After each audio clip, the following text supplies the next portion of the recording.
இந்த எனக்கு சாம்பிராணி வேணா போடுங்க. கொஞ்சமா போடுறாலும் அப்படி கொட்டேனே. இப்போ கொட்டினாதான் உண்டு. போப்பா.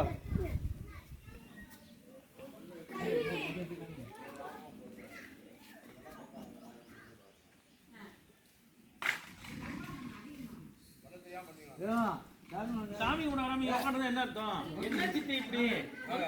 இப்படி மணி அடிங்க அப்பதான் வருவாங்க.